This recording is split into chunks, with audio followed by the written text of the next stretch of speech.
o livro que produz vida. Tomemos a Bíblia Sagrada e leiamos o que está escrito no Evangelho segundo escreveu São João, capítulo de número 20, versículos de números 30 e 31.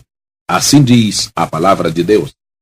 Jesus, pois, operou também em presença de seus discípulos muitos outros sinais que não estão escritos neste livro. Estes, porém, foram escritos para que creiais que Jesus é o Cristo, o Filho de Deus, e para que, crendo, tenhais vida em seu nome. Durante séculos, e em todos os lugares, os cristãos evangélicos temos sido identificados com um livro. Temos sido permanentemente associados a um livro. Pregamos dentro de um livro. Praticamos o que diz o livro. Confiamos nas palavras de um livro. Toda nossa esperança se baseia no que afirma o livro. Mas, que livro é este? Este livro maravilhoso que tem sido a bússola dos cristãos por tantos séculos é a Bíblia. Não se pode comparar a Bíblia às tradições. Não se pode comparar a Bíblia às filosofias. Não se pode comparar a Bíblia à palavra dos líderes religiosos de agora ou do passado.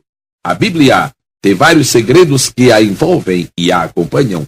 Um destes segredos é o fato de a Bíblia ser o livro que produz vida. A Bíblia Sagrada é um livro absolutamente original em muitos sentidos, inclusive principalmente no que tange a este tema, vida. É o único livro que aponta o segredo da vida, seu verdadeiro significado e sua dimensão eterna. O segredo da vida nos é revelado na Bíblia como um tesouro espiritual que se relaciona íntima e inseparavelmente com a pessoa de Jesus Cristo. O apóstolo João escreveu: nele estava a vida, e a vida era a luz dos homens.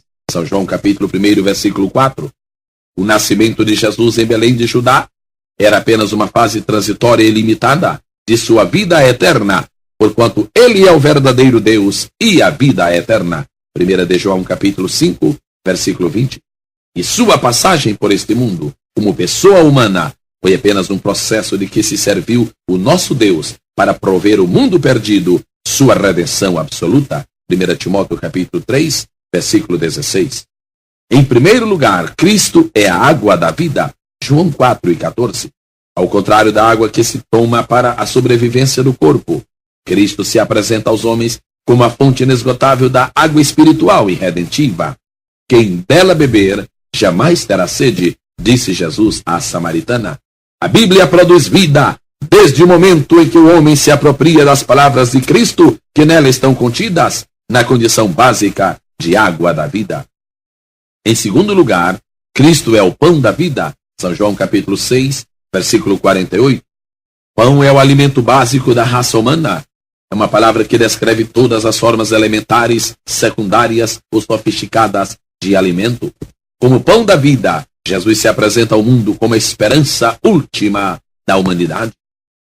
A fome espiritual que domina e deprime o homem perdido encontra uma resposta em Cristo, que pode ser absorvida espiritualmente através da revelação escrita de sua palavra, de sua vontade e de sua misericórdia.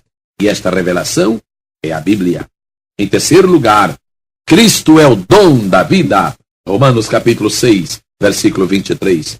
O pecado trouxe ao homem um resultado fatídico e cruel, a morte. A morte é um juízo. Romanos 1 e 32.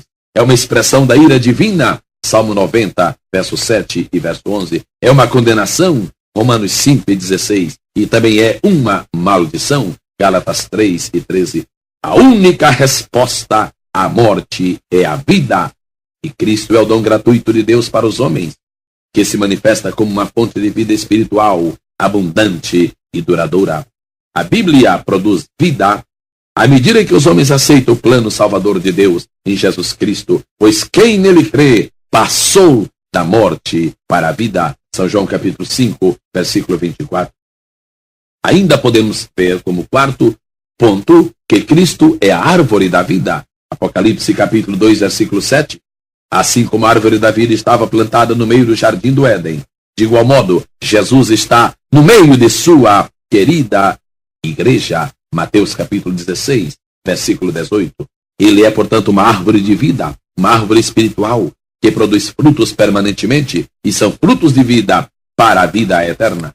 A Bíblia produz vida, no sentido de que todos os fiéis filhos de Deus se tornam ramos dessa árvore, passando a desfrutar da vida que lhes é repartida diretamente por Jesus Cristo, aquele que venceu a morte e, tendo ressuscitado, jamais voltará a morrer. Em quinto lugar, Cristo é esperança de vida. Tito 1 e 2, 3 e 7. Todas as esperanças de vida que emanam desta vida humana são falsas e inglórias. Mesmo o farol da ciência e a lâmpada da filosofia se extinguem diante do túmulo, como disse Boetner. Quando lemos a Bíblia, no entanto, descobrimos a luz radiante que brilha em cada coração que se encontra com o Salvador Jesus. Ele é a nova esperança de vida para o mundo morto em seus delitos e pecados, completamente mortos em suas ofensas. Romanos e capítulo 2 e Efésios também capítulo 2. Em sexto lugar, Cristo é a ressurreição e a vida. Mais de uma vez, Jesus declarou ser a própria vida personificada. João 14, 6, 11 e 25. Isto significa que ele não somente se opõe à morte, mas ele tem autoridade suficiente para destruir todas as formas de antivida que se manifestam no mundo, inclusive a enfermidade, o pranto e a dor. A Bíblia apresenta o testemunho dos apóstolos, todos eles unânimes em declarar que Jesus é o Senhor da vida. Pedro chamou de príncipe da vida ao afirmar que tocou a palavra da vida, e Paulo enfaticamente escreveu que ele é o único que possui a imortalidade. Em último lugar, Cristo apresenta a Bíblia como escritura de vida. São João capítulo 5, versículo 39. Os que não creem em Jesus não têm a vida. Os que o esperam e se separam do mundo para que a palavra de Deus esteja permanentemente nele, estes encontram uma fonte de vida eterna. Graças a Deus, porque ao enviar Jesus a este mundo, enviou a vida espiritual, a vida abundante e a fonte de vida eterna. Amém.